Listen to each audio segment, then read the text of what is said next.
Bonjour, bonjour, excellent réveil à tous. Merci d'être là. Dans cette matinale, bonjour d'Algérie, aujourd'hui, nous allons avoir au programme une belle virée du côté du Durdura. Nous allons visiter un village sur les cimes de ces montagnes de Kabylie, un village qui doit sa renommée à l'amour et également au civisme de ses habitants qui, par leur effort au quotidien, ont réussi à hisser leur petite bourgade située à Etienny tout en haut du classement des villages les plus beaux et les plus propres de Kabylie. Il s'agit du village de Aït Lahsen qu'on va visiter grâce à Nabila Abeda qui viendra tout à l'heure me rejoindre sur ce même plateau. Aujourd'hui, dans Bonjour d'Algérie, nous parlerons également de civisme autrement, de la gestion et de l'impact justement de l'action citoyenne sur la gestion des déchets en particulier, car nous recevrons une représentante de l'Agence nationale des déchets, de la gestion des déchets justement, pour parler d'un tout autre aspect, celui de la gestion des déchets hospitaliers. Oui, ce sont des mesures particulières qui sont imposées par l'actuelle pandémie et nous en parlerons avec notre invité bien entendu. Et nous resterons dans le volet scientifique mais autrement grâce au portrait que nous dressera Yazid Ait Mahieddine d'un éminent scientifique algérien qui est consultant permanent auprès de la NASA, un physicien comme il en existe rarement qui justement irradie par son savoir aux États-Unis mais également sur les universités algériennes. J'ai nommé là Nordine Melikchi.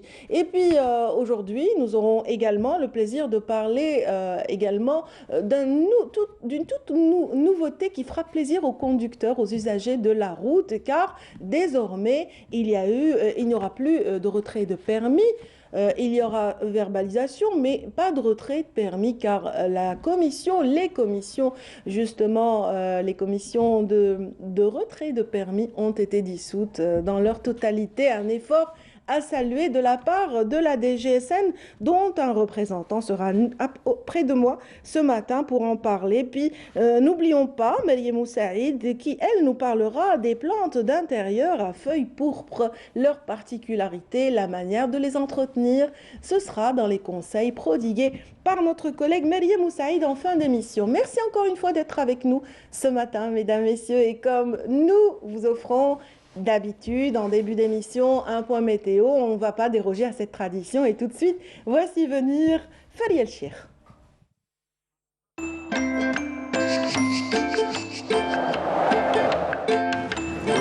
La météo vous est présentée par Mobilis. Mobilis, أينما كنتم. Bonjour Fariel. Bonjour à vous, Ça va? Ça va. Bien réveillé ce matin. Ah bah génial, la route était clean, hein? Ah oui. Voilà, les enfants sont à la maison. Les enfants qui ne veulent pas encore rentrer à l'école. Oui. C'est pas évident, mais Ils bon. sont toujours à la maison, mais voilà. C'est bien pour nous qui travaillons le matin, donc voilà, la route est dégagée. Mais bon, on souhaite un prompt rétablissement à tous ceux qui sont atteints justement de Covid-19 en cette période un peu difficile de quatrième vague. Vraiment un prompt rétablissement et nos condoléances à tous ceux qui ont perdu un proche, un ami, un parent. Donc voilà, on est vraiment compatissant avec vous. Voilà, on reprend avec vous, Fariel Chir. Donc on va parler un petit peu de cette météo. Je comprends pas cette petite... je sais pas, moi, il y a un signal qu'on n'est pas habitué de avoir. Oui, c'est le verglas, exactement. C'est le brouillard, Voilà. le verglas de bon matin, donc il faut faire attention. Donc allons-y, Radia. Oui, merci. Merci à vous. Bonjour aussi à tous ceux qui nous regardent ce matin. Excellent réveil à vous tous. Ravi de vous retrouver. Bien pour aujourd'hui, le temps sera ensoleillé au nord comme au sud. On traite tout de même quelques nuages avec possibilité de quelques faibles pluies au sud-ouest. Un ciel souvent voilé au Sahara central avec des soulèvements de sable, beaucoup de verglas au lever du jour, surtout vers les hauteurs du centre et de l'est. Soyez prudents. Les températures, les voici stables, les maximales au nord comme au sud. En effet, il fera 16 degrés cet après-midi à Annabas, Kikda, Alger. 21 sont prévus à Oran, 22 Tlemcen, c'est le maximum vers le nord. 15 de Guelma vers Betna jusqu'à Dulfa. Au sud, on relèvera cet après-midi 18 à Hassim Saoud, 17 à Gardaya, 16 Béchar, 21 Tindou, 22 Adrar Insalah, 23 Taman Rasset, 20 à Janat et enfin 29 pour l'extrême sud. À présent, place ce matin à l'Amérique du Nord, plutôt avant de s'envoler vers l'Amérique du Nord. Place à l'état de la mer. Pour aujourd'hui, nous aurons une mer belle, calme, avec des vents modérés sur l'ensemble des côtes algériennes, avec des vents qui varient généralement entre 20 et 40 km/h à l'ouest qu'en vers l'est, et enfin entre 10 et 20 km/h seulement pour le centre. Place à présent, place à l'Amérique du Nord. Le temps sera dégagé pratiquement partout avec des températures glaciales, négatives, -12 à Montréal, -4 à New York, 1 degré seulement pour Washington, du soleil avec en prime des températures de saison, avec 17 degrés à Miami, 24 à Mexico, 23 en Californie, 22 à Dallas et enfin 7 sous un ciel couvert à Vancouver. Le soleil se couchera aujourd'hui à 18h11. Vous avez toujours le site de Météo Algérie, les www.météoalgérie.dz qui est mis à votre entière disposition. Je vous remercie pour votre attention. Excellente matinée encore une fois et à tout à l'heure.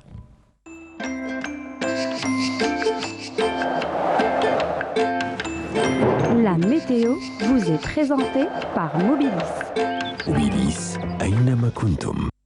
Merci beaucoup, Je vous en Feriel. prie. Moi, j'envie ceux qui sont vraiment de l'autre côté du globe. Oui, j'ai vu, surtout Mexico, 24 degrés, Las Vegas, en fait, la Floride, 23 et 24. Oh là là, quelle chance. Ils peuvent se baigner pendant que nous, on termine oui. notre hiver, doucement, Quoique nous doucement. aussi, on a On a encore beaucoup de le soleil. Voilà. Ah oui, j'ai vu la carte, elle était En attendant le complètement... retour, Inch'Allah, de la pluie. Voilà. Et oui, et oui, et oui, on attend. Voilà, vous vous y mettez vous aussi, comme Amel Haribi. Vous savez, moi, Oui, j'aime bien quand c'est la saison hivernale. J'aime bien voilà. avoir de la pluie. Enfin, on est. Oui, pour chaque saison, Voilà, oui. voilà. Ses particularités, à chaque Euh, saison, ses particularités, c'est bien de profiter vraiment des voilà. particularités de chaque saison. Merci beaucoup, Je Feriel. vous en Je vous prie. souhaite une excellente journée et on se Merci. quitte en musique avec ce virtuose, ce passionné de guitare, cette composition qu'on va écouter ensemble, mesdames, messieurs, est signée Bilal Louchnin. À tout de suite.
bonjour à tous ceux qui viennent tout juste de nous retrouver. Bonjour d'Algérie aujourd'hui, met en valeur un éminent professeur en physique, également donc scientifique savant, je dirais, mais je n'en parlerai pas aussi bien que mon collègue Yazid Ait Mahieddine qui vient de me rejoindre. Bonjour Yazid. Bonjour. Ça va? Ça va, et toi? Ça Oui, se passe bien? oui, très bien. Eh bien, aujourd'hui, on va parler du socle du savoir et de la connaissance, savoir l'université USTHB, Oui. qui est un véritable fleuron du savoir et de la connaissance, Et puisque STHB, pour ceux qui ne connaissent pas, c'est l'université c'était de... Houari Boumdine de Voilà, Babzoua. voilà, Babzoua, Voilà, donc tout à fait. l'USTHB, c'est elle qui était Pépinière. cette pépinière de grands chercheurs et de grands physiciens comme Nordin Milikchi, qui est professeur de physique à Kennedy College of Science. Après, il a fait l'université. D'ailleurs, il a commencé par l'université il est de la région de Ménerville, donc ex-Ménerville, Oui. Tinea, Oui. donc issu d'une famille de révolutionnaires. Son père était donc travaillé à l'hôpital de Tinea. Il voulait toujours être médecin, mais finalement, il a été physicien. Oui. Mais il y a une relation quand même Absolument. entre la physique et cette relation. En fait, une fois, il me l'a demandé à moi quand il est venu dans l'émission Bonjour d'Algérie. Il m'a dit pourquoi cette soif d'y aller voir, pourquoi il y a On cherche toujours à être médecin, c'est ce que Non. vous voulez dire. Oui. En fait, il parlait de la planète Mars. Oui. Pourquoi il y a cette soif d'exploration de la planète Mars? Ouais. Je dis, bon, ils vont chercher peut-être, est-ce qu'il y a une deuxième vie? Est-ce qu'on peut aller là-bas? Est-ce qu'il y a de l'eau? Oui, Est-ce qu'il y ça a a ceci? alimenté l'imaginaire du Voilà, on cinéma cherche hollywoodien toujours. pendant des années. Après, on a dit non. On a dit non. Parmi son Oui. but, parce qu'il était dans la mission. Il est nommé ambassadeur de Mars? Il est nommé En ambassadeur 2011. en 2011 par l'université de Delaware, en fait. Il est l'ambassadeur de la planète Mars. En fait, sa réponse était, oui, c'est vrai, l'exploration pour chercher la vie, etc. et tout. Mais il y a un point très important, c'est que les techniques d'exploration à travers le laser des métaux sur la planète Mars sont, en fait, ils sont exploités, ces applications sont exploitées pour détecter les cellules précancéreuses de l'ovaire. En Oui. fait, voilà. Il y a un lien avec la science. Absolument. On disait. Donc, C'est vrai qu'après de longues années de recherche, il aboutit, grâce à ses recherches en optique quantique, à découvrir un procédé qui détecte les cellules cancéreuses. C'est ça qui est exceptionnel. Surtout de l'ovaire. Oui, l'ovaire, exceptionnellement, voilà. Oui, il travaille sur les cellules précancéreuses de l'ovaire. En fait, c'était ça c'était en fait Son rêve d'enfant qui se réalise. Oui, c'était ça l'une des missions, parce que bon, son père travaillait à l'hôpital de Tinea, donc il a côtoyé beaucoup de médecins, etc. Donc c'est ça. En fait, comme on dit, le besoin est mère de toutes les inventions. Donc c'est ça qui a fait en sorte qu'il développe cette recherche. Donc ses travaux de recherche concernent le domaine de l'atome, de la physique moléculaire et de l'optique. Il est dans la spectroscopie. Oui. Spectroscopie, donc Oui. c'est une option non linéaire des mesures hautes de haute précision. Ça concerne toujours, comme vous dites, la physique quantique et surtout ce qui a un rapport avec ce qu'on appelle la biophonétique. En fait, c'est ça, c'est lui qui a développé un procédé qui est carrément sa pure invention. Ça s'appelle la spectrométrie d'émissions atomiques de plasma induit par laser. Donc, il a développé... Explique-moi un petit peu. Non, moi, je suis pas du tout capable. Hein. Ça, c'est ta partie à toi. Moi, je cite, c'est tout. Oui, en fait, ce n'est pas une émission spécialisée dans la connaissance et dans la On n'est pas dans la vulgarisation scientifique. Oui. Non, analyser des données spectroscopiques, celles collectées par une caméra assez spéciale installée à bord de la mission Curiosity. Donc, son rôle, c'est voir comment comment exploiter ces recherches pour des exploitations dans le domaine médicale aussi, donc on en Voilà. a parlé. Mais l'exploration de l'espace aussi, ça a intéressé l'agence NASA. Donc Oui, oui, la oui, NASA lui a fait appel pour cette mission en particulier, donc l'exploration de cette planète Mars, tant convoitée par les humains actuellement. Oui, mais je pense que cette année, ils vont s'arrêter de chercher dans la planète Mars, d'explorer la planète Mars. Ils vont revenir à la Lune, je pense, Oui. pour l'année 2022. Et il était temps. Oui, oui, après Yuri Gagarin et Neil Armstrong, maintenant, il est temps aussi de Un chercher. grand trou noir, pour rester dans le jargon de l'espace. Ah oui, un grand trou noir. Il y a le trou noir, il y a le trou blanc, et c'est troublant. Oui, tout à fait, c'est troublant. Et donc, on revient à notre scientifique algérien, Noureddin Melikchi, donc, que vous avez choisi de mettre en relief aujourd'hui. Oui, Parce que c'est vrai, c'est quand même une fierté algérienne d'avoir cet étudiant qui a évolué à l'étranger, qui a quitté l'Algérie en 1990 pour évoluer. Et il a très vite trouvé sa place parce qu'il avait des idées claires, clairvoyantes, je dirais même.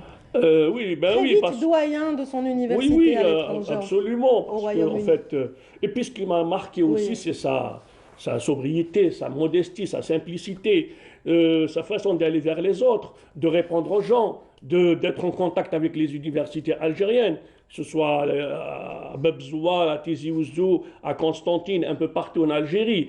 Et en fait, il est aussi à la tête de la Société nord-américaine du laser. Il est dans la fondation algéro-américaine pour la culture, l'éducation et la technologie. Et à travers cette fondation, ils essayent aussi de jeter des passerelles avec l'Algérie et essayer aussi de réunir, en fait, de travailler sur la culture, sur l'éducation et sur la technologie. Oui. En fait, je pense, Oui. Belkacem Habba, le grand chercheur, celui qui collectionne les brevets d'invention, les patents, etc. Avec aussi Marroub, qui est aussi à New York, donc il est sur le travail sur l'hématome, il travaille beaucoup sur la cancérologie, pas concernant l'hématome, c'est Oui. monsieur Marroub. Et puis il y a aussi Adem Ilyes Zarhouni, qui lui aussi, il avait un parcours, une trajectoire assez particulière, assez intéressante, puisqu'il dit aussi, dans une interview avec notre collègue Amel Olmi, qui était aux États-Unis, qui l'a rencontré, qui a été même au NHD, donc le National Institute of Health.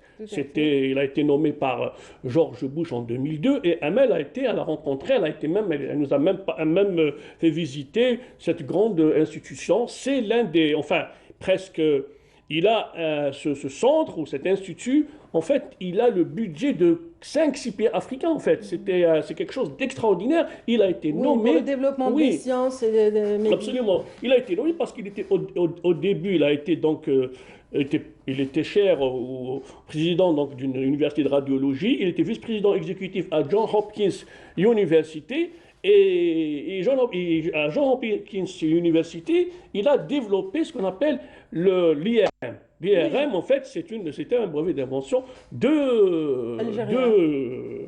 Adem Ilyes Zarhouni. Donc, on rappelle qu'il a fait un doctorat en médecine, qu'il est parti à Johns Hopkins University, il était maître assistant, il a exercé à l'école médicale de Virginie-Est, et puis il a développé, comme j'ai dit, et puis il est devenu... Des procédés techniques et technologiques en faveur justement de l'humanité tout entière, effectivement.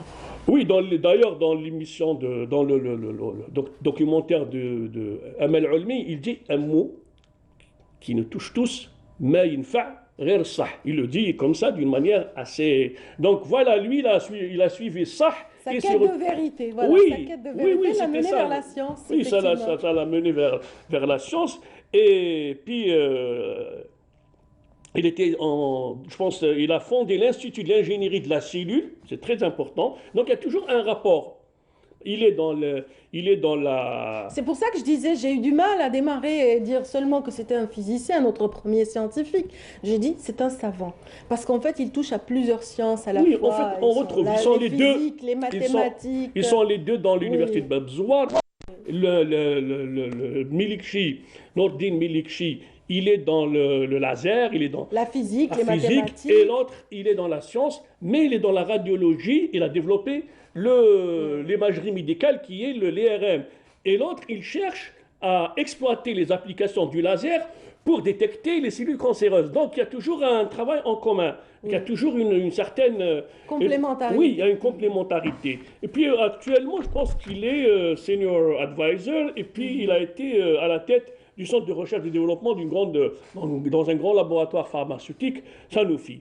Donc, en fait, c'est ça, en fait, les trajectoires de ces deux hommes, et qui essayent aussi, pardon, d'apporter un plus et d'essayer de faire de la transfert technologie en essayant d'aider et d'encadrer des étudiants et de donner des conseils en Algérie et de venir et de faire maintenant aussi, je participe aussi à des visioconférences par Zoom, notamment en ces temps de pandémie. Ils sont venus plusieurs fois, ils ont entamé des conventions et des accords de coopération avec plusieurs universités. Abeb Zouar, université de médecine. On voit l'image de Zalrouni là. Oui, voilà. oui, il était là. Et puis il dit qu'il est parti, je pense, avec $300 au début. Il n'avait que $300 pour partir aux États-Unis. Il a réussi. Oui, Il a tout à réussi. Et à tout seigneur, tout honneur. Absolument. On est fiers en tout cas de compter parmi les savants algériens. Et puis il y a un autre qui professeur. est de la région.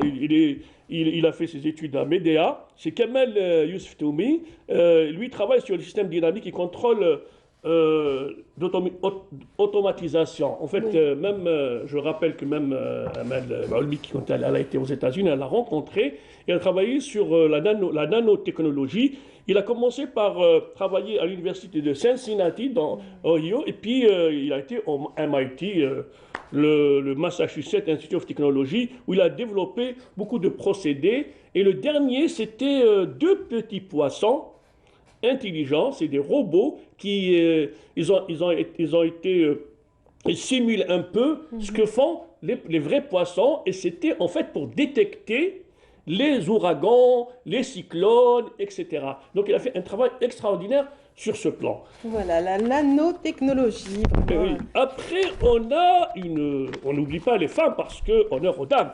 Et c'est Hassina Mouri qui a fait ses études au village de Sidi Hadj Hassayin, dans la commune de Sidi Aish, donc à Chlini.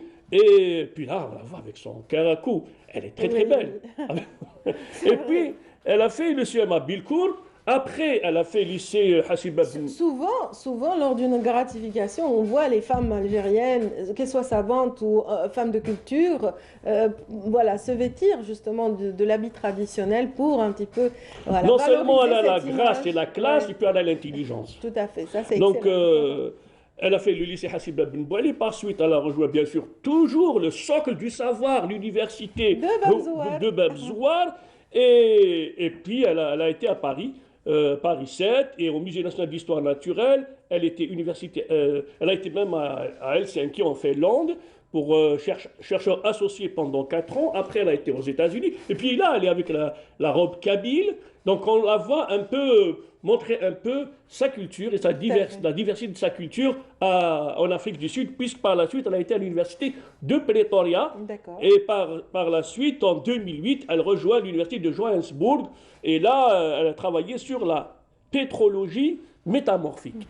Et puis, toujours, il y a un rapport avec la santé. J'imagine. Oui, toujours, parce que on dit déjà que les fossiles, les matières fossiles sont bénéfiques pour tout ce qui est chute de cheveux, tous les problèmes de peau. Faudrait tester. Après, donc, elle a travaillé sur un thème assez intéressant, la géologie médicale. C'est quoi la géologie médicale?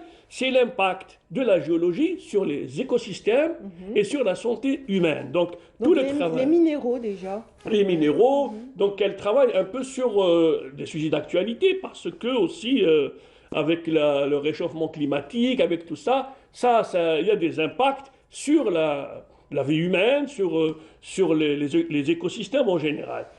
Elle a été élue vice-présidente de l'Union internationale des sciences géologiques et puis elle est membre de South Africa Journal of Science. Voilà. C'est dire qu'elle a vraiment sa place à l'étranger. Donc, voilà, son départ n'a pas été vain, ses efforts ont payé. Elle a décroché quand même Et puis elle est des toujours, postes très, très importants. et puis toujours, je rappelle aussi qu'elle a été par Skype avec nous, donc dans une émission de Bonjour d'Algérie, où elle a parlé un peu de vouloir aussi, par e-learning ou pour le transfert des données et pour encadrer aussi des étudiants algériens et les aider dans le domaine de la géologie.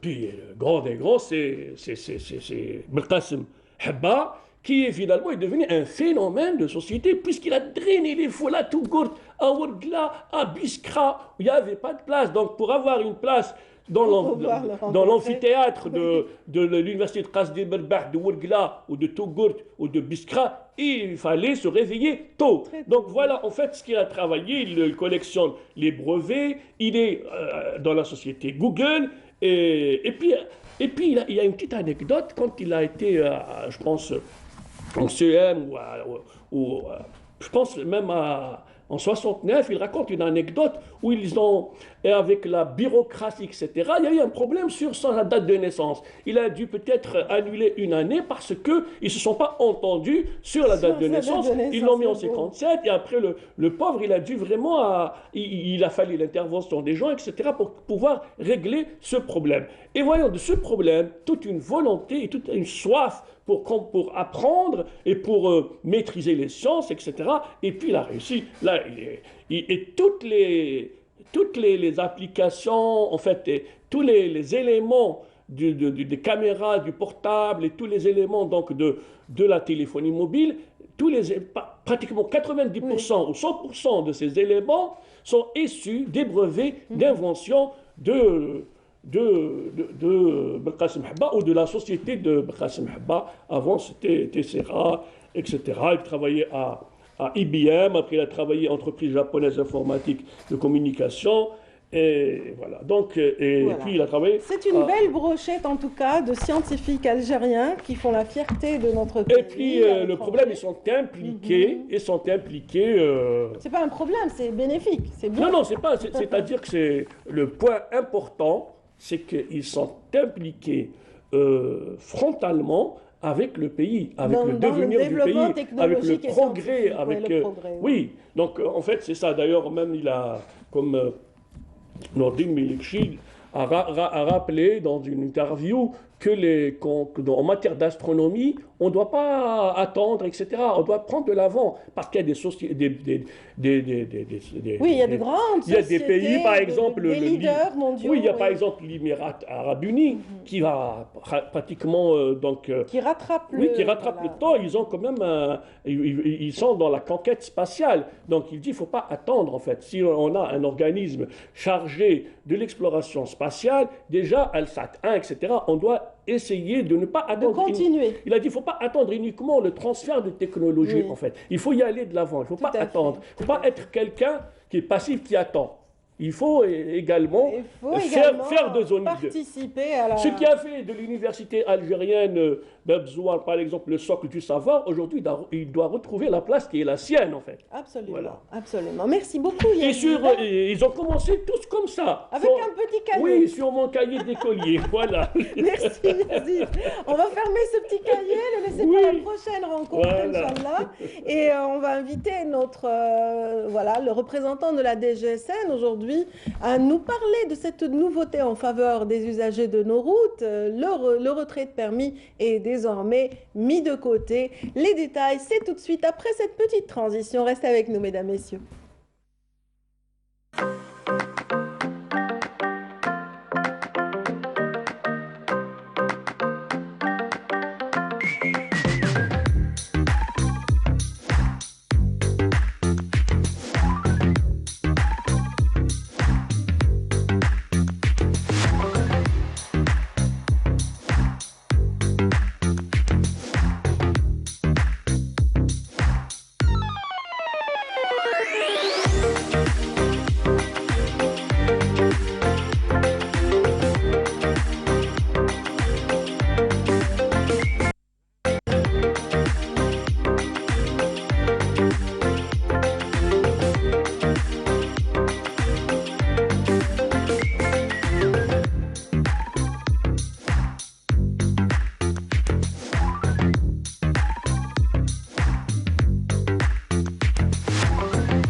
merci à ceux qui viennent de nous rejoindre. Bonjour et excellent réveil à tous. Je vous l'avais promis pour ceux qui étaient déjà là que nous allions parler vraiment d'une nouveauté qui va faire le bonheur des usagers.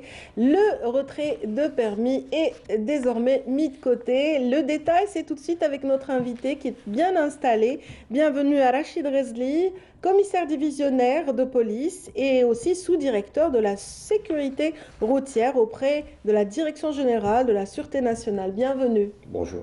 Ça va? Ça va très bien, merci, alhamdoulilah. Alhamdoulilah. Avec vous, nous allons un petit peu expliquer aux téléspectateurs de cette matinale ce qu'incombe cette nouveauté par rapport aux usagers. Donc, c'est quand même quelque chose de positif. C'est un effort. Tout à fait, d'accord. Donc, d'abord, on tient à remercier les pouvoirs publics d'avoir édicté cette décision qui vient s'ajouter aux efforts consentis dans le cadre du rapprochement du policier, du citoyen à son administration. Donc, c'est une mesure qui est louable à plus d'un titre parce qu'il s'agit de mesures qui vont être positivement être répercutées sur les citoyens, notamment en matière de gestion des permis de conduire. Donc, le citoyen n'aura plus à subir les contraintes administratives liées à la gestion du permis de conduire, notamment en matière de rétention et de conservation du permis de conduire. Donc que deviennent toutes ces commissions dans les wilayas, les différentes wilayas, les commissions justement qui avaient en charge la gestion de ces retraits de permis? Donc il n'y aura plus de commission de retrait de permis de conduire. Dissolution. Donc il y aura, ça veut dire que le contrevenant au code de la route aura dans 10 jours à s'acquitter de son amende forfaitaire. Et dès lors qu'il aura payé son amende forfaitaire dans un délai de 10 jours, avec une capacité de conduite de 10 jours, il peut récupérer son permis de conduire. Donc, c'est-à-dire si j'arrive à payer aujourd'hui, je récupère mon permis tout de suite. C'est bien cela. Dans un délai de 10 jours. Oui. Bon, si je suis occupé, que je n'ai pas eu le temps, donc j'ai encore devant moi 10 journées pour payer. Voilà. Vous avez 45 jours pour payer. Ah, 45. Je m'explique. Oui. Ça veut dire que dès que l'agent constate l'infraction, très bien, il remet un procès-verbal de contravention au contrevenant. Il a la capacité de conduire pendant 10 jours. Il a la faculté de payer aussi l'amende forfaitaire, de s'acquitter de l'amende dans un délai de 45 jours. Il n'a pas le droit de conduire à partir du 11e jour. Oui. Il n'a pas le droit. Mais il peut s'acquitter de son amende dans un délai de 45 jours. Oui. Dès lors qu'il paye l'amende, il récupère son permis de conduire. D'accord. Maintenant, s'il ne paye pas son amende, dans un délai de 45 jours, le permis de conduire est transmis aux instances judiciaires, avec une majoration de l'amende forfaitaire. Voilà, l'amende forfaitaire va monter en flèche à ce moment. Les amendes forfaitaires sont classées du 1er à 4e degré. Très bien. Elles sont de 2000 jusqu'à 5000 dinars. Maintenant, la majoration, elle va de 2500 jusqu'à 7000 dinars. D'accord, voilà. Très bien. Mais dites-moi, M. Rezli, est-ce qu'il y a eu d'emblée majoration des tarifs de verbalisation habituels? Est-ce que vraiment, par exemple, si pour un stationnement, on a l'habitude, un stationnement interdit, on a l'habitude de payer 2000 dinars, ça reste de l'ordre de 2000 dinars? Non, ça ne reste pas de l'ordre de ça passe jusqu'à 2500 dinars. Ça dépend. Il faut retenir une chose. On est dans l'obligation de s'acquitter de son amende forfaitaire. Absolument. Tout à fait. Très bien. Dans un délai qui ne dépasse pas les 45 jours. Très bien. Au-delà de 45 jours, il y a une procédure qui est transmise aux instances judiciaires. Oui. Donc il faut savoir que l'amende forfaitaire doit être payée par le contrevenant, sinon il y aura des poursuites judiciaires. En tout cas, dès l'annonce de cette nouvelle, un reporter du pool de reportage, en fait, voilà, je fais des pléonasmes ce matin, donc un de nos reporters s'est déplacé sur le terrain pour s'enquérir davantage de ces nouvelles mesures, et nous allons découvrir ensemble ce reportage. C'est officiel. En cas d'infraction au code de la route, votre permis de conduire ne sera plus retiré, mais retenu temporairement au niveau des services concernés. Les contrevenants auront toutefois à payer des amendes allant de 2000 à 5000 dinars, suite à quoi le permis retenu peut être récupéré.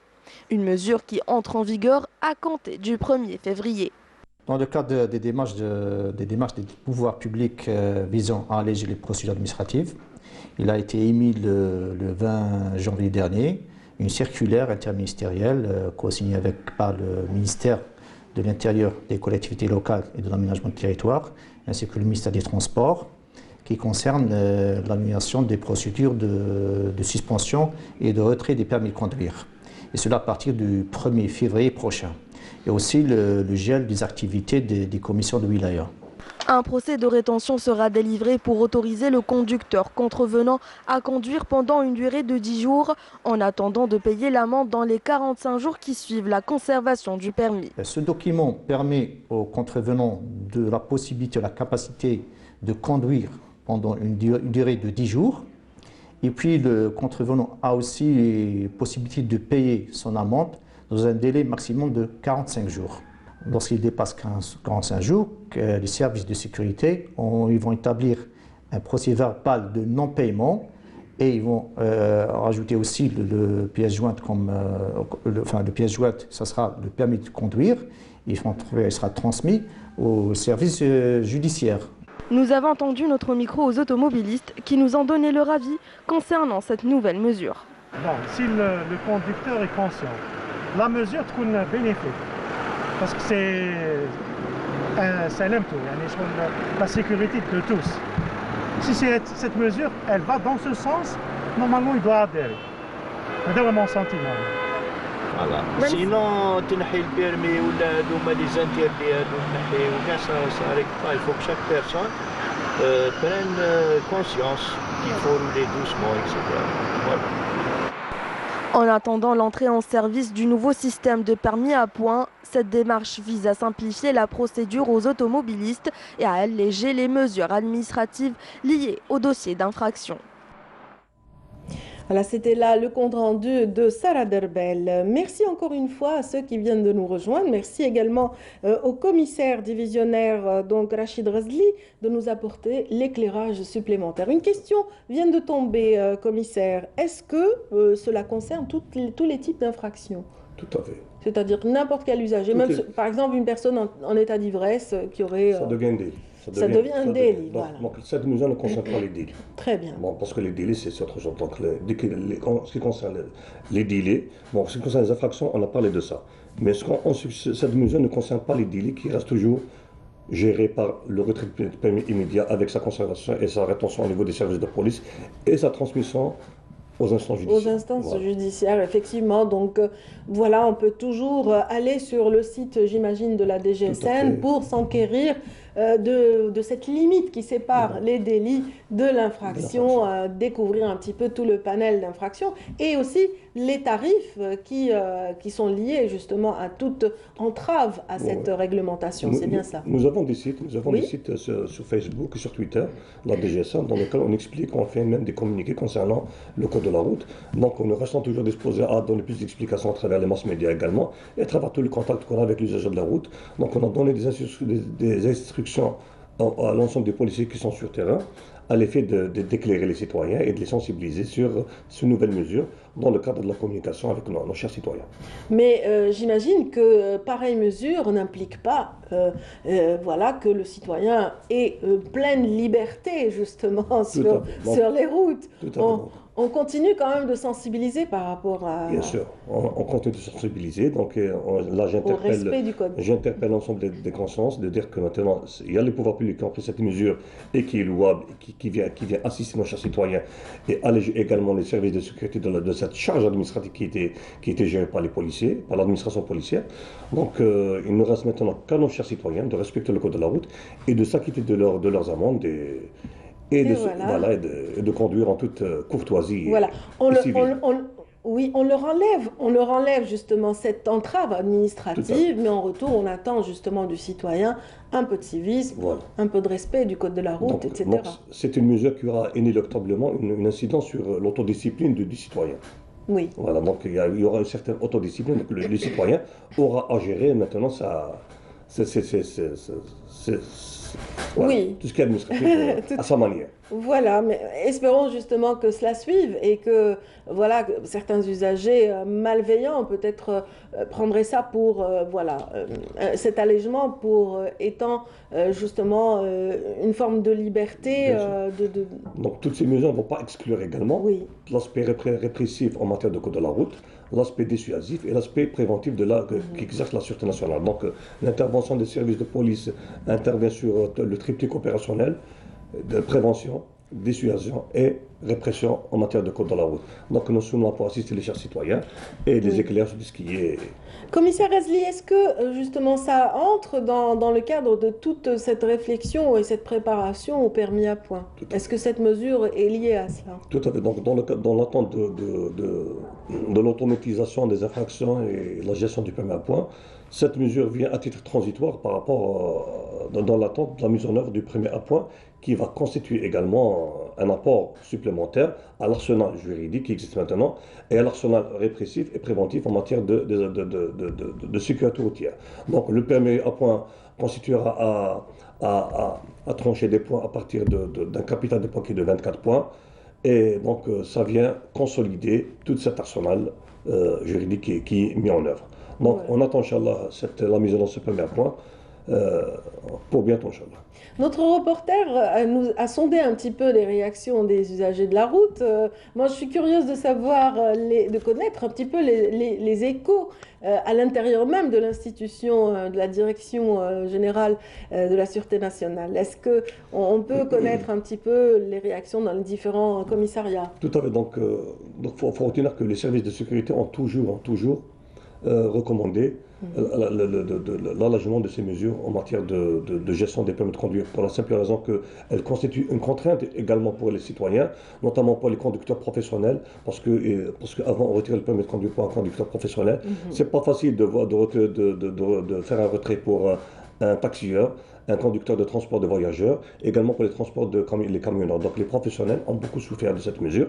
Donc cette mesure, elle vient alléger cette prise en charge. Et maintenant, la Sûreté nationale, dans le cadre de sa relation police-citoyen, il faut dire que tout ce qui vient pour le bien du citoyen, on l'accueille très favorablement. Oui. D'autant plus que cette mesure, elle vient alléger les services de police, parce qu'il faut dire qu'il y avait une très grande gestion administrative dans laquelle étaient engagés les services de sécurité, notamment les services de police et nos collègues de la gendarmerie nationale. Donc il y avait cette charge administrative. Maintenant, on s'est un petit peu déchargé. On revient vers les missions principales, disons. Voilà, les missions les plus importantes. Donc, commissaire Razli, on va terminer juste par un rappel de ces nouvelles mesures avant de se quitter. Donc voilà, mesdames, messieurs, si vous venez de prendre le train qui était déjà en route, voilà, nous parlons aujourd'hui de mesures, de nouvelles mesures en faveur des usagers qui sont justement voilà, la dissolution ou le gel de l'activité des commissions de retrait de permis, c'est bien cela? Tout à fait. Donc, dès constatation de l'infraction, l'agent verbalisateur remet un PV de contravention au contrevenant. Il a la capacité de conduire pendant 10 jours. Oui. Au-delà de 10 jours, il n'a pas le droit de conduire. Il a la possibilité, la faculté de s'acquitter de son amende dans un délai de 45 jours. Dépasser les 45 jours, l'amende forfaitaire non acquittée sera transmise aux instances judiciaires. Merci, voilà. Merci infiniment. Je rappelle que vous êtes Monsieur Rachid Razli, commissaire divisionnaire de police et puis également sous-directeur de la sécurité routière auprès de la Direction générale de la Sûreté nationale. Merci infiniment pour cet éclairage. J'espère que ça a été utile pour vous, mesdames, messieurs. Et tout de suite, sans plus tarder, nous retrouvons d'autres thématiques et d'autres invités après ce spot de sensibilisation à la Covid-19. Des cours de 10 jours, les établissements scolaires sont restés ouverts pour accueillir les enseignants et le personnel administratif du secteur de l'éducation et leur permettre de se faire vacciner et éviter ainsi la propagation du virus, surtout que le variant Omicron touche même les enfants. À travers cette campagne de vaccination, on espère atteindre l'immunité collective, à savoir 70% de personnes vaccinées.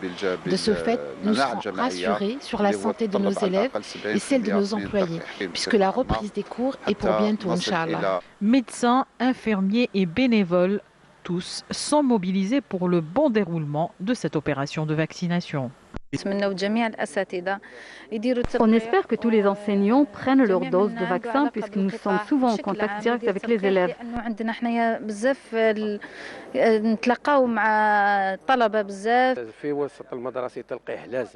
Le vaccin est devenu une nécessité, surtout avec cette nouvelle vague. Plus de 1400 unités de dépistage et de suivi sont déployées au niveau de tous les établissements scolaires. Ils travaillent en étroite collaboration avec la direction de la santé afin de mettre le vaccin à la disposition des personnels de l'éducation.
Et je vous avais promis tout au début de l'émission qu'on allait justement visiter, grâce à la présence aussi de notre amie Nabila Bada ici. Voilà, bonjour Nabila. Bonjour. Ça va? Ça va, merci. Vous nous emmenez droit en...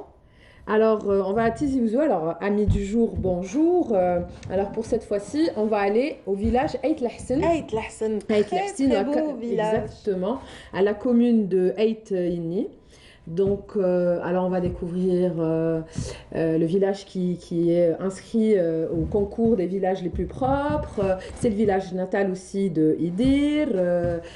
Bon, je ne veux pas vous en dire un peu plus. Allez, on va découvrir d'abord en exactement. image. Après, on en parle. Comme ça, on pourra développer par la suite. Allez, c'est parti.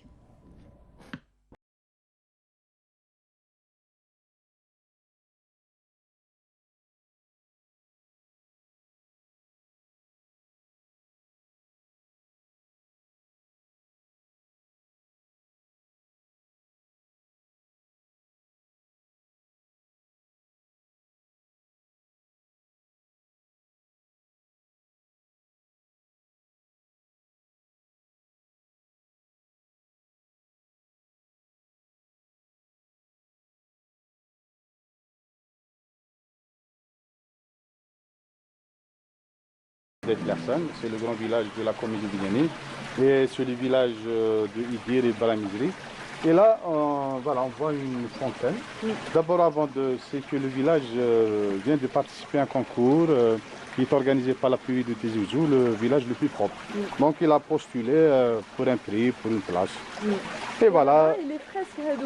Voilà, tout de suite que j'ai envie de vous montrer, on a reproduit typiquement la chanson de Vevaï Nouva de Idir sur une fresque murale que vous pouvez voir de tout pareil. Voilà.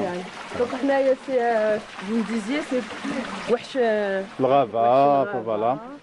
Bon, il y a la Tajma.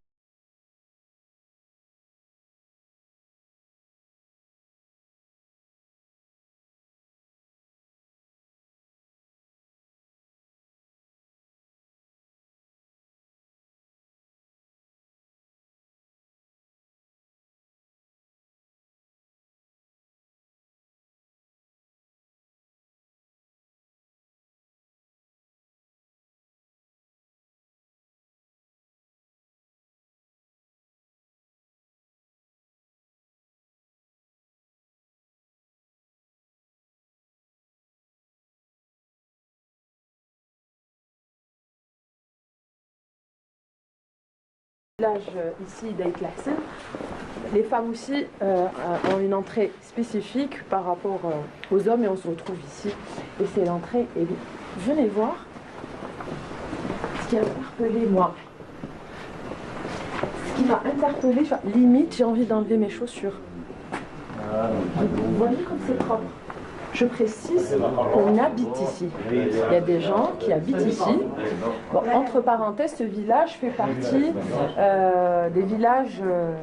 il est inscrit au concours des villages les plus propres de la région. Je vous laisse apprécier. Maintenant. Allez,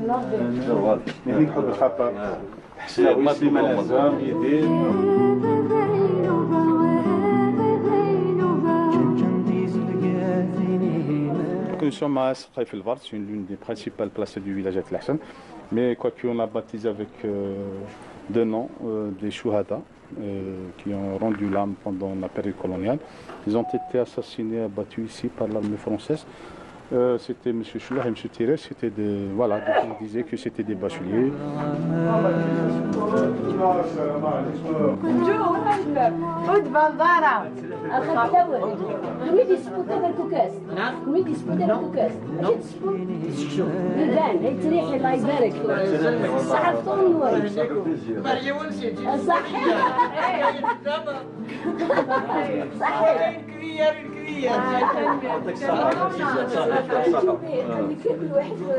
Il débarque une cuillère.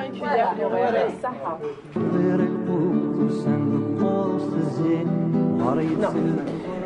الحاجة تولد الإبداع. Voyez-vous, rien ne se perd, tout se transforme. Vous imaginez une bouteille de coca ou d'une boisson gazeuse à transformer en une beauté.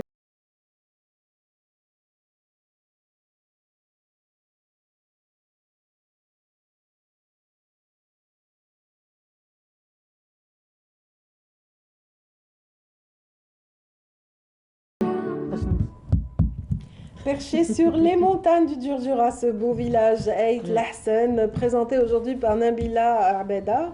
Nabila, donc vous avez eu du plaisir, je l'ai senti à sillonner donc ces ruelles escarpées en pleine montagne. Exactement, c'était très très agréable, très calme. Propre.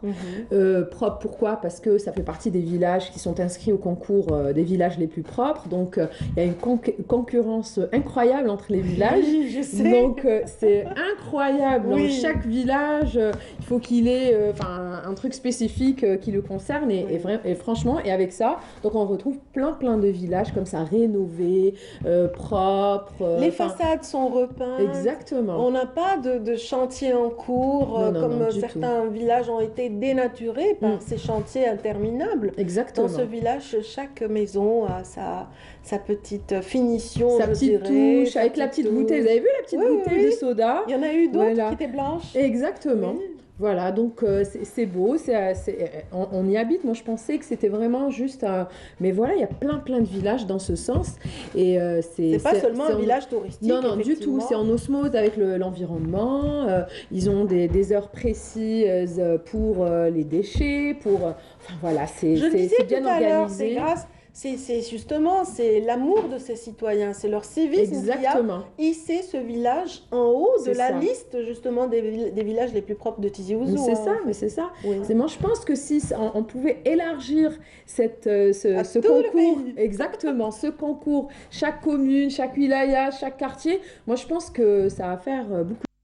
Absolument. Et voilà, c'est une espèce de concurrence. Et je sais que les Algériens, à nous mettre de la concurrence, donc ça ne pourrait que faire du bien à nos quartiers et à nos villes. Voilà, tout à l'heure on disait que vous traversiez une espèce de couloir qui menait vers la placette où ont lieu ces réunions du Taj Mahat. Oui. Donc, qui ne sont pas accessibles certes aux femmes, mais bon, vous avez eu le privilège quand même de nous y emmener. Oui. Et justement, ce Taj Mahat est aussi un garant quelque part de la coordination au sein du village. C'est c'est la colonne vertébrale. Hein.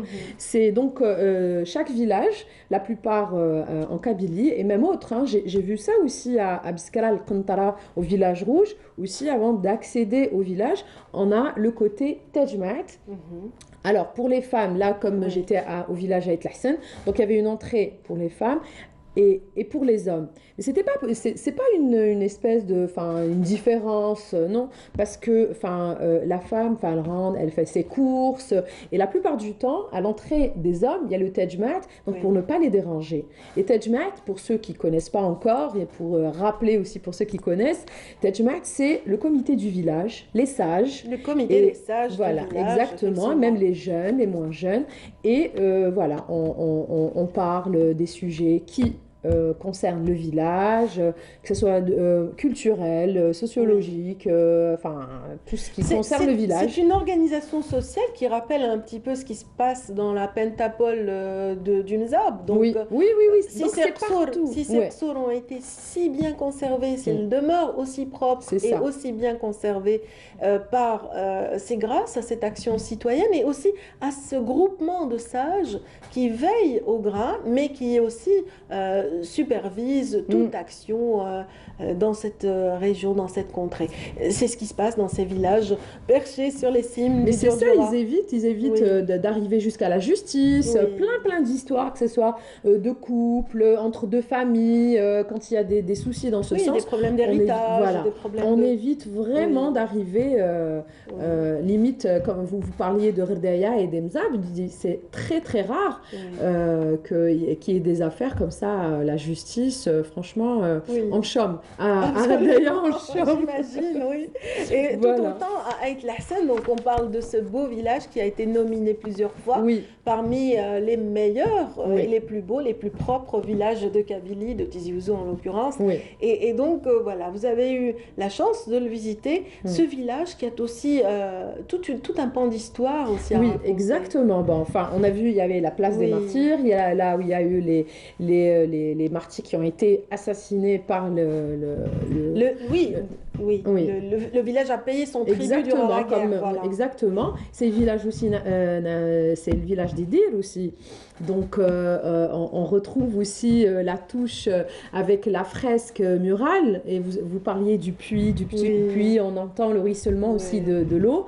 Et pour les touristes, c'est une aubaine aussi. Donc, on arrive, on voit la fresque faite par l'artiste et on reconnaît l'histoire de la chanson. Qui est racontée. Voilà, c'est un héritage oral aussi qui se transmet de génération en génération. On avait repris justement ce mythe raconté par la chanson d'Idir avec Siam Kennouch, à qui on souhaite ce matin un prompt rétablissement à l'état atteinte de Covid. Si elle nous regarde, Bishfa, et tu nous manques, Siam, il faut revenir vite et nous raconter toutes ces belles légendes. Oui, voilà, super. Donc voilà, on voit aussi à travers les images, comme durant la chanson, on parle de Warsh el-Ghaba, donc on retrouve ça sur la fresque. J'ai trouvé que c'était formidable et en hommage à Idil aussi. Et le village aussi, pas Et Lahsen Aitini, c'est Mouloud Mamri, l'anthropologue, qui a fait tellement aussi pour Ahlil, qui est l'héritage de Timimoun. Exactement, qui fait partie de la liste du patrimoine mondial. Donc voilà, c'est un village qui est très riche, donc visuellement. Et même les gens, vous avez vu, ils sont aussi très généreux. Donc on sillonnait un peu les couloirs et les quartiers du village. Et on entendait, vous savez, le son des assiettes des cuillères. On avait compris qu'il y avait des gens qui... Il n'y a pas de souci, ramenez vos cuillères au marhaba bikom. Et il y avait les touristes. Enfin, j'avais retrouvé justement des touristes locaux. Et on parlait avec cette pandémie, maintenant, les Algériens sillonnent le territoire algérien, comme je le dirais moi, le continent algérien. Et du coup, c'est une petite aubaine aussi pour les agences de voyage, parce que avec ce qui s'est passé, il y a eu il y a eu un cloisonnement mondial, donc automatiquement ça a été une aubaine, comme vous le dites, c'est vrai, pour les agences de pouvoir travailler, parce qu'elles ont été le week-end, impactées, exactement. Donc elles se sont un petit peu reconverties vers le réceptif. Ils se sont adaptés. Voilà, les agences touristiques ont adapté leur programme à des circuits algériens et ça a permis à des familles de respirer pendant la pandémie. C'est ça après aussi. les longues durées de confinement. Ah bah oui. On le sent toujours chez Adia. Ça y est, c'est bon. C'était angoissant, franchement. Oui, pouvoir non. s'oxygéner comme ça. C'est vrai qu'en parlant d'oxygène, à cette hauteur-là, donc à Ait Lahsen ou alors à Etienni, on a un air pur, un silence incroyable, irremplaçable. C'est ça. Non. Le silence, il est incroyable, on se repose. C'est une Non, c'est partout. Je dirais, dans chaque coin de notre pays, il y a un endroit comme ça qui nous fait du bien. Et chacun sa manière d'intercepter ou de ressentir cet endroit-là. Et la Kabylie aussi, elle a cette magie assez particulière. Et voilà, on le voit à travers les images. Hein. On nous propose en régie d'écouter Idir. Qu'est-ce que vous en dites, Nabila? Il n'y a pas de souci. Si, je peux fredonner un petit peu. Super.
Même si Nabila Abada, ici présente, est un peu déçue de ne pas avoir eu Vavainouva, nous sommes délectés de cet extrait de l'émission Lumière, dirigée savamment par Baroura, justement, ce pionnier, justement, qui a mis en valeur nos expatriés de l'autre côté de la rive de la Méditerranée. Donc, on est ravis de réécouter avec plaisir, donc, Khérénou, le Khérénou qui veut dire Al-Khérénou. Al-Khérénou, c'est algérien, non? Non, Al-Khérénou, ça veut dire le bien, mon bien. Ah, c'est en quelle langue? En tamazight. Ah, j'aime l'espagnol. أنا رحت الخيرين الخير يا الخيرينو. الله يكتر الخير, comme disait Yazid à l'instant. الله يكتر الخير. Voilà. En tout cas, le khair, il y en a du côté de Aït Lahsen. Vous disiez à l'instant, Nabil Abada, que des habitants du village, vous avez convié un repas de façon spontanée. C'est dire un peu la générosité et aussi l'hospitalité légendaire de ces régions. Oui, c'est partout. La dernière fois, j'étais en train de me dire, oui, les gens disent souvent que les gens du Sud étaient des gens généreux, très ouverts. Oui, mais on dit la même chose aussi des régions. J'ai parcouru un peu, et pas assez, le territoire national. Et franchement, là où je vais, chaque région, c'est incroyable. On s'en fout de qui vous êtes, d'où vous venez, mais voilà, vous êtes là, vous voulez, on vous montre ce qu'on a, on vous parle de notre culture, de nos mets, de nos traditions, et ça a été le cas. Donc nous, on marchait, on nous disait de faire attention, de pas parler fort, parce qu'il y a des gens qui vivent ici. Donc, mais ça, c'est le son. C'est vrai qu'on n'a pas d'immeubles dans ces régions. On a des petites maisonnettes couvertes de tuiles. Donc voilà, c'est pas l'isolation telle qu'on la conçoit en ville.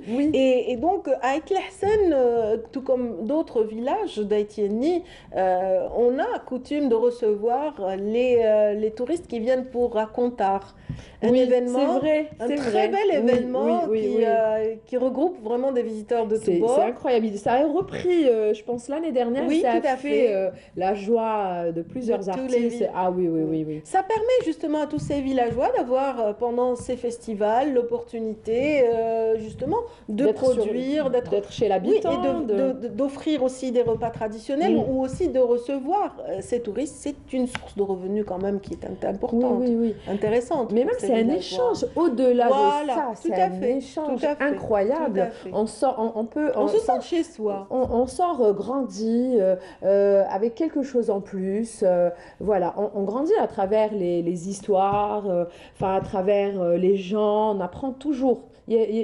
Quand on visite comme ça des régions et quand on voit d'autres personnes et tout, ça vaut toutes les connaissances du monde. On dit voyager, c'est apprendre et ça permet un peu de voir du pays. Il y a une très belle auberge qui est très réputée, l'auberge du Bracelet, vous l'avez visitée? Oui, bracelet d'argent, oh là là. Elle a été rénovée. Bracelet d'argent, c'est un hôtel. Il y a une dizaine de chambres. Et très agréable et aussi qui donne sur la plaine. D'ailleurs, on le voit face ça, c'est un extrait tiré d'Escapade. Et donc, si vous voulez revoir aussi Escapade spécial Kabylie, c'est on peut le voir sur le net. Et donc, on peut voir aussi et apprécier le bracelet d'argent qui a été rénové. Mais c'est un bijou incroyable, c'est un vrai bijou d'argent. Il lui manque une petite piscine pour faire, pour être un peu plus fou et un peu plus... exactement. Un petit grain de folie ce matin, mesdames et messieurs, avec exactement. Alors. Moi, j'en ai parlé au directeur. Et le directeur a dit oui, bon, on va... Parce qu'il fait tellement bon. Et c'est tellement agréable. Et quand on arrive là-bas, on n'a pas envie de repartir. Absolument. Pour un week-end entre amis, en famille, franchement, c'est l'idéal. Reposant, c'est une véritable sinécure. Voilà, la région est très belle. Mais on a beaucoup de choses. La dernière fois, on a découvert beaucoup de choses. Il y a la fête du bijou d'Etienne, voilà. Exactement, les bijoux. On est dans la même région. Exactement, un peu plus beau. On a découvert le fromage Saint-Amour, un village oassif. Donc vraiment, la région, il y a beaucoup de choses à voir et à faire.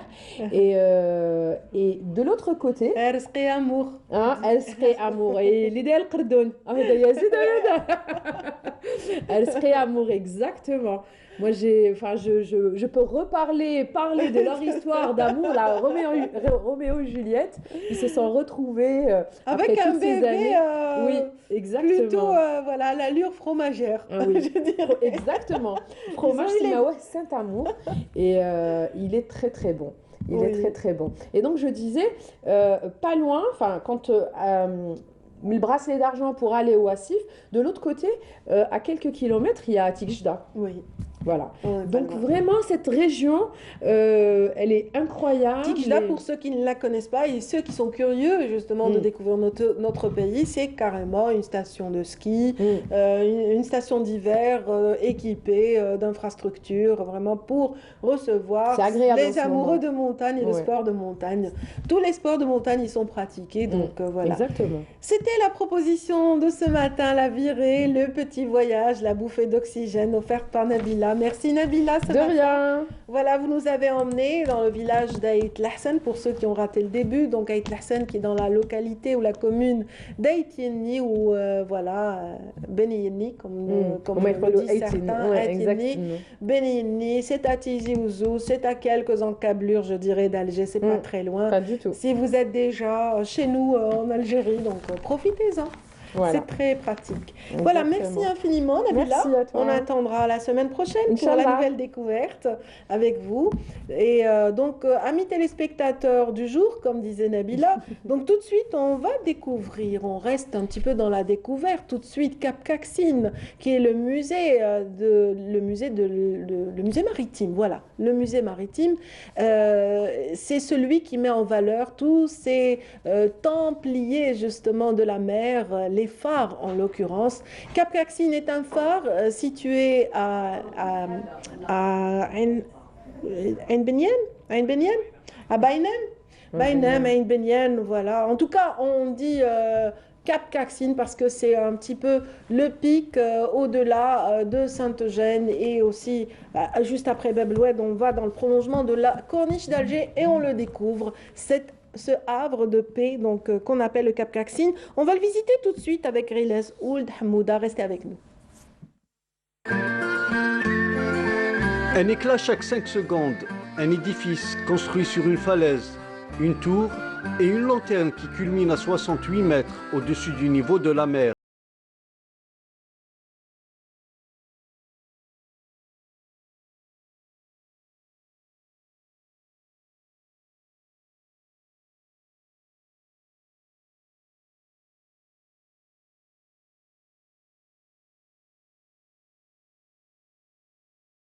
Le phare Cap Kaxine, un véritable monument érigé sur le littoral algérien.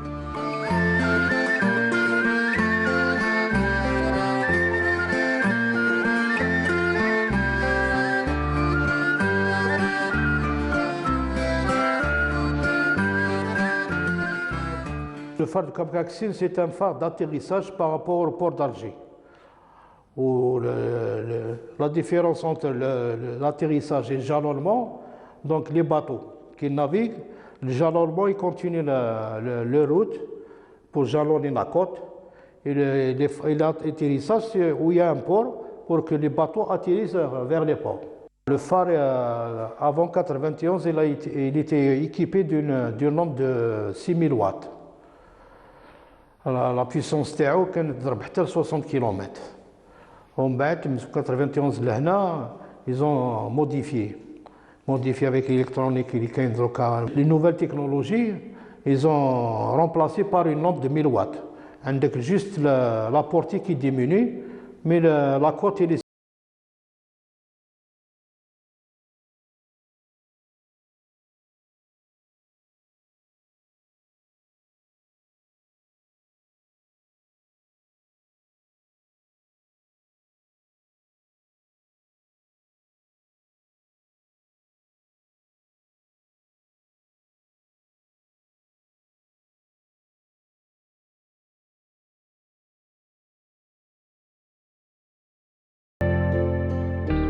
Avant que je commence le travail avec le phare, il y avait mon père, Rahmo, qui est venu travailler en juillet 63, le 15 juillet 63.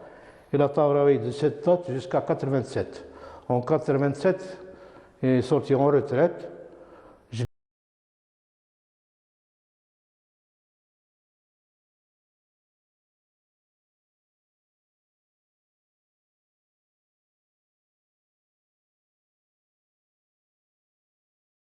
À fur et à mesure, en grandissant, on avait des sonneries de travail en cas il y avait une panne de courant ou la lampe du phare s'éteint.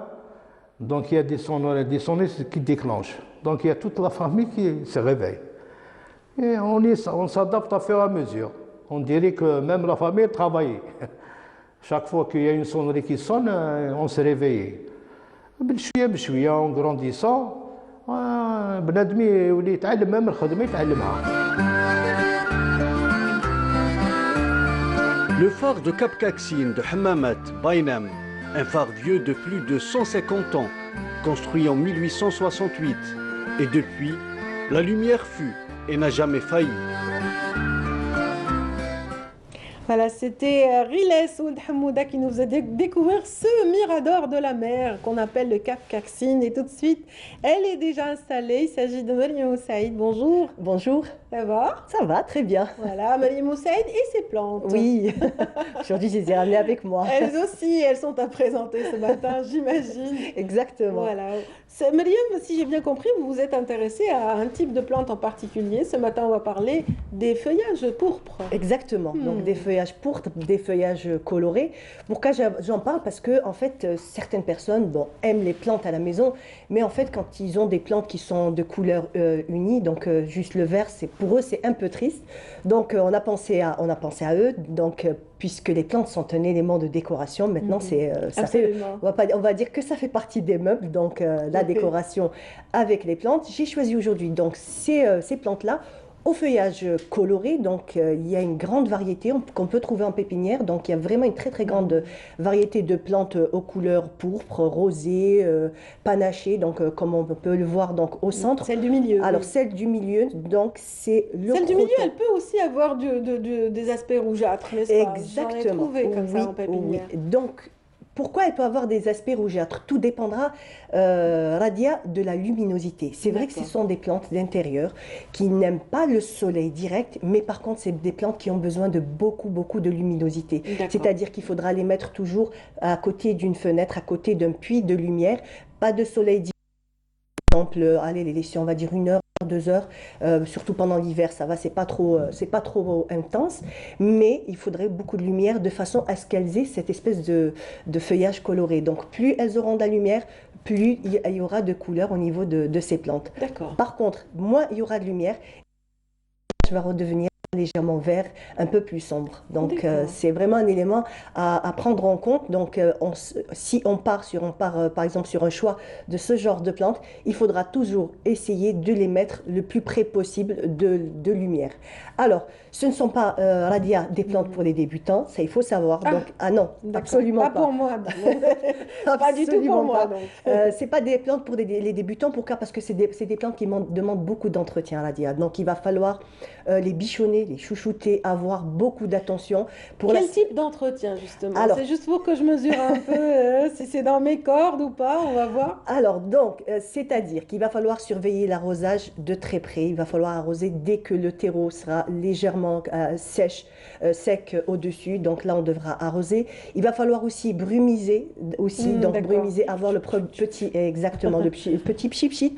Donc passer 1 à 2 fois par semaine, peut-être même un peu plus pendant l'hiver. Il faut savoir qu'étant donné que les maisons sont chauffées, donc le taux d'humidité baisse, les atmosphères sont beaucoup plus secs à l'intérieur des maisons. Donc il va falloir brumiser. Il faut vraiment les hydrater. Hein? Exactement. Donc les hydrater au niveau des racines et même au niveau aérien. Donc il va falloir donner de l'eau et aux racines et au feuillage. Donc le brumisateur, passer 1 à 2 fois, voire 3 fois par semaine, tout dépendra de la température de la maison. Donc si elle ne dépasse pas, si elle est entre 20 et 22 degrés, on ira 2 fois par semaine pour le brumisage. Si c'est un peu au-delà, donc il va falloir... Et faut-il essuyer les feuilles ou pas? Oui, il faut essuyer. À quelle fréquence? Essuyer les feuilles. On va dire, étant donné que c'est quand même fermé, donc il n'y a pas trop de poussière, parce qu'en fait, la poussière aussi empêche la photosynthèse de se faire correctement. Donc on va faire ça 1 fois par semaine, donc avec une petite éponge humide. Juste de l'eau ou faut-il ajouter des Juste de l'eau, pas de l'eau du robinet, donc pas de l'eau calcaire. Il faut falloir aller sur, de préférence, donc une eau qui n'est pas calcaire. Une eau distillée ou alors minérale, ça peut faire? Alors l'eau minérale, ça sera pour l'arrosage, de préférence donc de l'eau minérale pour l'arrosage, mais pour le feuillage, ça va être de l'eau distillée, donc on peut trouver ça facilement. Donc une petite éponge, très doucement, donc délicatement, ça va être feuille par feuille. C'est pour ça que j'ai dit qu'il faut, vraiment aimer, il faut vraiment être patient et beaucoup d'attention. C'est ça, moi je cale sur ça voilà. En général. Parce que je n'ai pas toujours le temps de m'occuper de cet aspect en Exactement, donc qui est quand même qui est un détail crucial, donc il va falloir vraiment le faire. C'est pas quelque chose qu'on va remettre au lendemain ou à la semaine d'après. Il va falloir vraiment être à cheval sur ça. Alors, est-ce que ce sont des plantes qui vont grandir, celles qu'on voit justement à l'image là? Oui, elles vont grandir. Elles vont avoir jusqu'à combien? Alors, comme par exemple, on a le Dracæna marginata. Donc le Dracæna marginata, c'est cette espèce de petit palmier. Donc lui, il peut atteindre jusqu'à 2 mètres de haut. Donc, mais ça prend du temps par contre. Il faut être patient parce que ça prend des années pour qu'il puisse arriver jusqu'à cette hauteur-là, donc 1,50 m jusqu'à 2 mètres. Donc on a aussi le croton, donc qui est au milieu. Donc c'est lui qui a le feuillage panaché avec légèrement du jaune, du pourpre aussi. Donc lui aussi, donc ça peut devenir pratiquement un arbuste. Ce qu'il va falloir, c'est bien entendu chaque 2 ans changer le conteneur, donc changer de pot. Le pot. Voilà. Et tous les 2 ans donc. Oui, et alors lui, c'est le dernier, donc c'est la cordeline tango. Donc cordeline tango aussi. Elle, par contre, elle n'ira pas au-delà de 80 cm de haut. Par contre, ce qu'elle va faire, c'est que son feuillage va se densifier. Elle aura beaucoup plus de volume que les autres. C'est absolument, vraiment, c'est très, très joli. Et puis, voilà, cette couleur pourpre flamboyante et peut être très, très intéressante en décor. Vous avez vraiment bien fait de le souligner tout au départ. Voilà, parce que c'est vraiment, certaines personnes sont là, très souvent, on va dire qu'on m'interpelle, on me dit, oui, je veux des plantes, mais qui fassent des fleurs toute l'année. À chaque fois, j'explique, des plantes qui font des fleurs toute l'année, ça n'existe pas. Donc, il faut, bon, là, c'est pas des plantes à fleurs, ce sont juste des plantes avec des feuillages colorés, mais après, il y a certaines plantes qui vivent à la maison et qui font carrément, qui fleurissent, mais par contre, ça va être saison par saison, il va falloir semer, il va falloir racheter pour avoir des fleurs en permanence. C'est vraiment, vraiment du travail. Donc, pour les gens qui aiment les fleurs... C'est-à-dire que non seulement il faut surveiller les fleurs, mais aussi il faut, il y a, je sais pas comment on appelle ça, des petites racines. Boules comme ça qui poussent en racines, c'est ça qu'on plante, comment on appelle ça? Exactement, donc les rhizomes. Donc ce sont des rhizomes qu'on va replanter, ou des fois c'est des espèces de petites tubercules. Donc c'est vrai que c'est ça, voilà, c'est ça qu'on va replanter au fil des saisons. Mais en fait l'avantage donc avec ces plantes-là, c'est qu'on a de la couleur, parce que les gens qui veulent des plantes à fleurs, ils veulent de la couleur. Donc ces plantes-là vont apporter cette touche de couleur qu'ils veulent. Voilà, atténuer la frustration. Exactement. Donc on va pas rester dans le vert. Au bout d'un moment, peut-être que ça peut être un peu lassant. Donc, mettre comme ça, faire des compositions où on mélangera toujours au milieu de certaines plantes qui sont vertes. On mettra comme ça quelques-unes au feuillage pourpre, rosé, coloré. Voilà, donc c'est vraiment l'idée. Voilà, donc on rappelle les noms de ces plantes parce que c'est vrai qu'on a expliqué comme ça vite fait, mais ceux qui nous regardent ce matin auraient peut-être envie d'acquérir l'une d'elles. Alors, donc le petit palmier, donc celui qui a la forme d'un petit palmier, donc c'est le Dracæna marginata. Donc il y a plusieurs variétés aussi de Dracæna. Celui-là, c'est le marginata. Vous aurez d'autres aussi petits palmiers où on va dire où les feuilles seront beaucoup plus larges, où elle sera unie, donc ça sera un vert ou très clair, ou alors panaché de blanc ou de jaune. Donc il y a plusieurs aussi. Voilà, il y a des gens intéressés déjà en régie. Donc cette pousse avec cette hauteur, ça coûterait combien à peu près? Alors par contre, il faut savoir que ça coûte relativement cher, étant donné quand même c'est des plantes qui sont assez délicates, assez compliquées à faire pousser, ça prend beaucoup de temps. Donc on va dire entre 1000 et 1200 dinars le pot. Et plus il sera petit, c'est clair, plus il sera pas très cher. Et plus il sera grand, plus les prix vont augmenter. Ça peut arriver jusqu'à 3000, jusqu'à 6000 dinars. Tout dépendra de la taille de la plante. Donc dès que ça dépassera 1 mètre, il faut mettre 5000, 6000 dinars. Mais après, c'est un élément de décoration. Il faut savoir que dès qu'on met ça dans un endroit, c'est vraiment, ça donne réchauffe l'atmosphère. Effectivement. Donc même si on met le prix, on aura aussi le résultat visuel et aussi même aussi l'atmosphère qui va avec dans la maison. Donc on a dit c'est le Dracæna marginata. Donc au centre, nous avons donc le croton.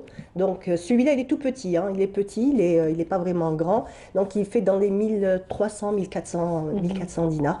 Et tout dépendra aussi, il faut le savoir, je le dis souvent, Tout dépendra de l'endroit où est-ce qu'on va l'acheter. Et tout dépend de la pépinière, effectivement. Les prix, donc si on va sont des pas endroits chics, il faut s'attendre à des prix qui vont avec le quartier ou le lieu où est-ce qu'on l'achète. Et après, si on... Il y a des pépinières en dehors de la ville, donc dans le périphérique. Oui. Tout à fait. Donc on peut aller prendre sa voiture en balade un week-end. En même temps, on fait une petite balade et en même temps, on ira vers ces pépinières où les prix sont beaucoup plus raisonnables. C'est clair qu'on n'aura pas le même pot. Donc voilà, généralement, ils sont dans des sacs ou carrément dans des petits bidons en métal. Donc c'est de la récup. Hein. Moi, j'aime bien tout ce qui est récupération. Donc pourquoi pas, après, on s'achète un joli petit pot et on fera soi-même le petit mélange à la maison. Donc quand on fera le petit mélange, au cas où on achète un pot et qu'on veut rempoter, il va falloir faire très attention. Au terreau, il va falloir mettre du terreau, toujours aller sur du terreau, ne pas s'aventurer dans de la terre de jardin parce que la terre de jardin comporte certaines maladies et surtout ces plantes-là sont sensibles aux maladies. Donc quand on va les essuyer, en fait, Radia, quand on les essuiera en même temps, ça sera une petite visite qu'on fera parce qu'il y a énormément de parasites. Oui, donc il y a les petites, il y a énormément de parasites qui peuvent, on va dire, atteindre ces plantes-là. Voilà, la dernière, on rappelle le nom. Alors, et on se la dit au dernière, revoir. c'est la cordyline tango. Donc, elle aussi, très jolie, comme on voit. Donc, les petites pousses, au départ, sont légèrement rosées. Et au fur et à mesure, elle prendra une couleur beaucoup plus sombre dans le pourpre. Voilà. Merci infiniment, Mariam. Merci, Radia. Donc, j'espère que ces plantes vous ont plu. Oh, oui, beaucoup. Hein. Ah, bah, super. Surtout la dernière. Elle est très jolie, effectivement, elle est très, très belle. J'adore le nom, tango. Oui. Porpeline. Oui, alors, c'est la cordyline. La cordyline tango. Moi, Voilà. j'adore ce nom, c'est très musical, c'est très poétique. Voilà. Merci infiniment. Merci à tous ceux qui nous ont suivis ce matin. Je vous souhaite une excellente fin de journée. Je vous dis rendez-vous demain, 8h, pour le meilleur de l'actualité en matinée. D'ici là, portez-vous bien. Bye bye.